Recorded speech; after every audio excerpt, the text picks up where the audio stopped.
that it didn't come from nothing. So obviously the question arises, where did it come from? We as theists who believe in God, we say that God created it. Yes, because he has the attributes. You remember earlier I talked about attributes of God? So we believe that he has the attributes. One of them is that he's a creator and he's able to create. Yes. Yes? And there is no other rational, logical explanation how the universe came into being. Okay, because the universe couldn't have created itself because it didn't even exist. Yes. The universe did not come from nothing because nothing doesn't exist. Some people might think it's always been there. You know, there was no beginning to the universe. Yeah, but that goes against science itself. Right. Because if you look at the scientific principles, yes, like for example, entropy is one of the principles, the second law of thermodynamics, which negates any such claim that the universe was eternal. They have no evidence. These people who claim that the universe is eternal are speculating. It's not a scientific, it's not a scientific principle or fact or even an observation. Right. So what they are saying is just pure speculation. In fact, it's just a hypothesis. And hypothesis is like an opinion in science. So it hasn't even reached the status of a theory. A theory is where the hypothesis is actually discussed in a peer review. And then it becomes a theory. Yes? Right, yeah. So it hasn't even reached that status. So even from the point of science, it fails. Yes. So they can't say it's eternal. But they either. still don't accept what you're saying. Yeah, they are no different to the people who believe in blind faith. Do you believe in Noah's Ark, or do you think that's... Sorry, in what? The story of Noah's Ark. I mean, what's your thoughts on that? I do believe in that because that's in the Quran. Yeah, because some people think, like people that do not believe in God, they say that's silly. How can you get all the animals that exist on Earth on this thing called the Ark? Okay, it's a ship, a great big boat. But the argument is how you could get two of every kind of animal on there, because obviously there are a lot of animals. We don't know what format Noah took them on board, you know? We don't know whether they took them as embryos or as whole animals. We don't know, you know? And this is speculation, again. So for us to try to explain a miracle like that is something which will disqualify it as a miracle. Yeah. So if I were to explain how Jesus was born without a biological father, because I as a Muslim believe that as well, you as a Christian believe that, his birth was miraculous. Yes, it was. What is the definition of miracle? Something that natural phenomenon cannot explain. You cannot explain it through natural phenomenon. Let's say, for example, one of these trees. Let's say we took it to Mars, another planet, and it started to grow. And it grew into a big tree. And it bore seeds. Now, according to science, that is not possible on Mars. That tree won't grow on Mars because Mars does not support life. We know that it just ain't possible for man to exist on Mars. And I was talking to somebody about this the other day. I'm not going away from what we're talking about. But you're talking about something which is a miracle. Now, for a tree to grow on Mars, it would be a miracle. I mean, if that happened... Given the conditions now, scientists would be clapping their hands. Well, we've got a tree to grow on Mars. Right, now we can all go to Mars now. Because man is starting to think of ways out of the problems of this Earth. And there's certain people that are considering going to Mars or going to the moon, and they're going to spend billions of pounds. A lot of money is going to be invested on going to Mars or going to the moon, when that money could be used to help the people who are losing their homes in Ukraine or problems in Africa or the Middle East. But instead of using it for those things, we're spending it on Mars. To be honest, I wouldn't mind them spending it on space exploration. You don't. What I would actually object to is all these banks which go bust and they get bailed out by our money. Right. And it happens every year, every other year. Some bank goes bust and they mint money and they'll bail it out. Yes? And they start all over again in a different name. Yes? And how do they operate? Through usury, which is something interest. You know, interest is something which Islam prohibits. I don't know what you think it's from the Christian perspective, but there are many people who became impoverished. Many countries, in fact, became poor because of this debt that they owe to this, these mega banks, these world banks. So they go to countries which need money, they tempt them to borrow, and then they know that they are unable to pay in the future, and then they start exploiting those countries. Yes, they do. Take their natural wealth and so on.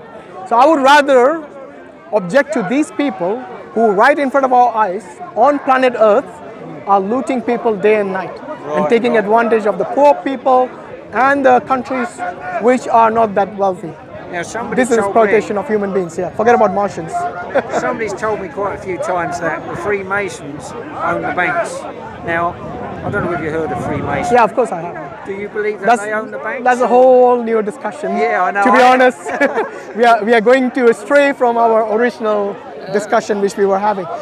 You said you wanted to talk about the end times prophecies or something like that. I mean, there's a lot you can cover in end times. Okay, it's a big subject. So Obviously- eschatology is quite interesting. Yeah. One thing about eschatology or the end time is, which is mentioned in Islam as well, in our books, and also in Christianity and Judaism. Yes. So there are things you can understand, but you cannot fully understand it. Right. Because unless it comes, There's a lot. yeah, Sure. unless it comes in quotation in front of you, and you observe it, you cannot fully understand. So you can understand the gist of it, you can understand certain things, and people speculate about many things as well. So it is always something that we are going to not know fully about. Okay, Right. but having said that, yes. Having said that, come Muhammad, come here. Yeah. So what we can See. understand. For example, you believe Jesus will come back. Yeah. Yes. We believe the same thing. Yes. But I don't know what you understand. What is your understanding of how Jesus will come and what will he do? What is his purpose and objective in his second coming? Well, he's going to come at a time when the world is in pretty bad shape. Yeah. See, if you look at the Old Testament of the Bible, you've got examples of how God suddenly intervenes. For example, at the days of Noah. Apparently man became very wicked in those days, very corrupt, to a point where God had enough of it, and okay, we're going to get rid of these people. Right, this is what God decided. This is in Genesis. Yeah, and then later on. Do you remember that passage? Sorry to interject here. That's all right. I just wanted to segue this point in. No. So in Genesis 6:6, it says that God regretted creating people. Correct. Yes. I don't know whether it's the same in the Quran. I don't know. But No, because to me, the term it grieves regret his heart. does not go well with the nature of God. Right. Okay, a person who doesn't know about the future, yes, that person regrets because they don't know what's to come tomorrow. So if anything I say or any of my actions, and if it is something that I regret doing or saying, that is because I don't know what's going to happen in future. Right. But you and I know that God knows the future, right? He does. At least that is what I understand from what the Christians believe. But if God already knows the future, then why would he regret creating man? Because he knew that man is going to do all these bad things. He's going to do wicked things. He's going to disobey God. God already knew this. So why is the term regret used by the Bible in Genesis 6:6 for God Almighty? So it's like, because to me as a Muslim, that is against his nature. Yeah. I mean, for example, in the Bible, it starts with Adam and Eve. Yes. Well, concerning people, not plants. And we know that Adam and Eve were told not to eat from a certain kind of tree by God. And the reason why God did not want them to eat from this tree is because the fruit apparently had good and evil in it. So when they eat this fruit, they will know The knowledge of good and evil. The knowledge of both good and evil. Okay. So the tree is called the tree of knowledge of good and evil. For example, from what I see, you're a decent Muslim, right? Alhamdulillah. But you could grieve God by saying, I don't want to be a Muslim, I don't want to be a Christian, I'm going to be an atheist, and I'm going to be very wicked as well. You may become a wicked man. I'm not saying that's going to be the reality. By the way, we don't believe all atheists are wicked. That would grieve God. Yes. He would be hurt to see you do that. Because basically what you're doing then is you're spitting in God's face, because you're saying, I don't believe in you, I don't want to be a Muslim, I'm not going to pray. Yeah, it's disobeying God basically. And basically these people at the time of Noah, they had got to that point, but The interesting thing is God found a few people, which was Noah and his family. They found grace with God, it says. You know, these only a few, like you found grace with God, okay? You're a decent man, living a decent life. But you could be wicked. You could be doing horrible stuff.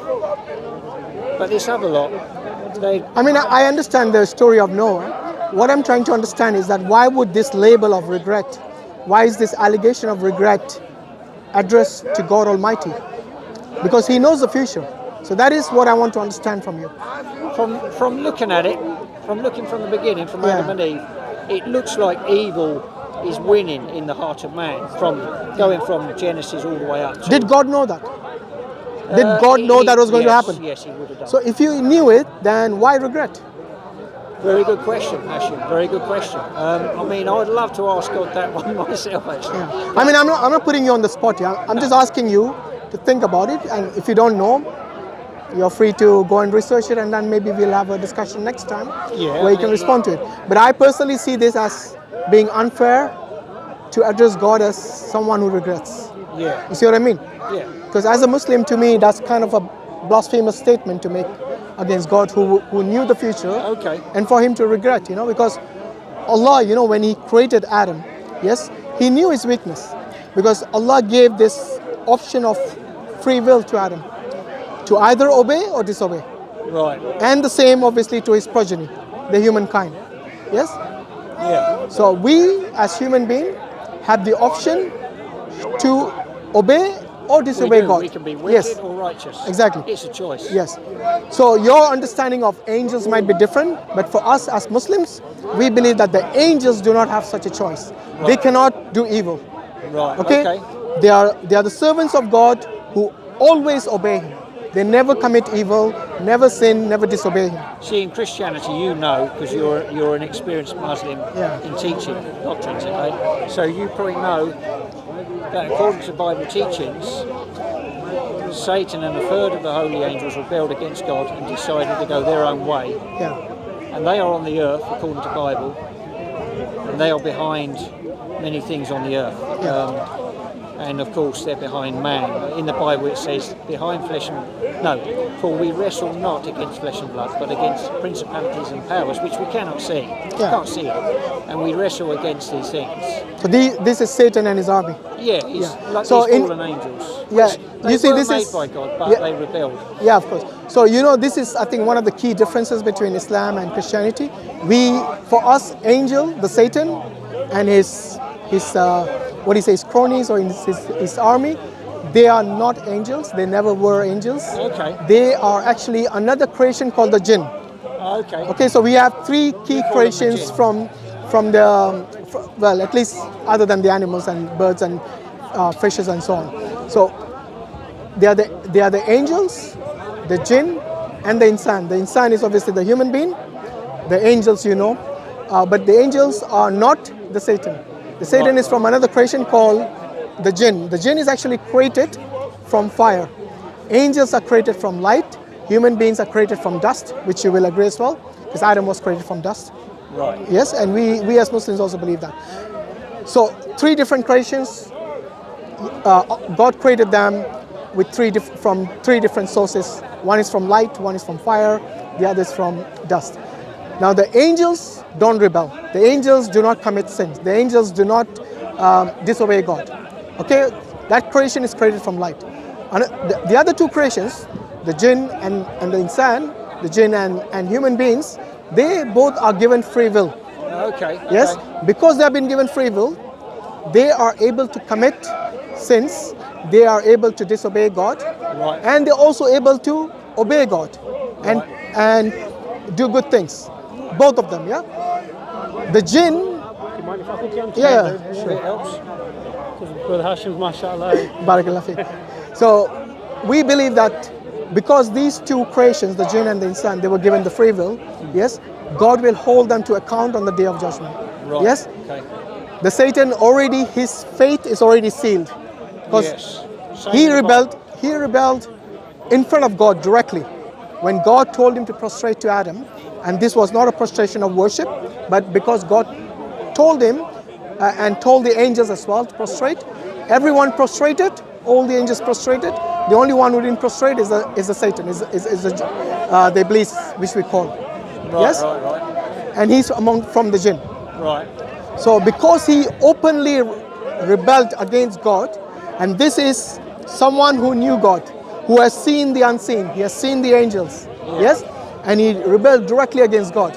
So God told him that your destination is hellfire. However, the devil or the Satan convinced God to give him respite until the day of judgment, where he's given the freedom to live and to discourage people from doing good. Yes, Which and to entrap them and to encourage them to do evil. So he wants to take as many humans as possible with him into the hellfire, because he knows his fate is sealed. He's already going to hellfire. He's going to burn there for eternity. He wants to take as many people with him as possible to the hellfire as well. I don't know whether you believe the same, but we believe there are people in hell right now. No, we don't believe that. We believe that hell and heaven will be filled after the day of judgment. Okay. Because since the day of judgment hasn't happened, so they are still waiting for that time when that God will then decide who goes to heaven and who goes to hell. I know it sounds kind of odd this, but we believe, or I believe, that hell is separate from the lake of fire. Because if you read the book of Revelation, it says that death and hell was cast into the lake of fire. Okay. So you can't cast the lake of fire into the lake of fire. So it's got to be a separate place. And you might think that don't make sense, but hell is a place where the demons presently rule over humans. These humans the reason why they rule over these humans is because they have been either deceived or defeated by the demons in one way or another. We can all be defeated by demons if we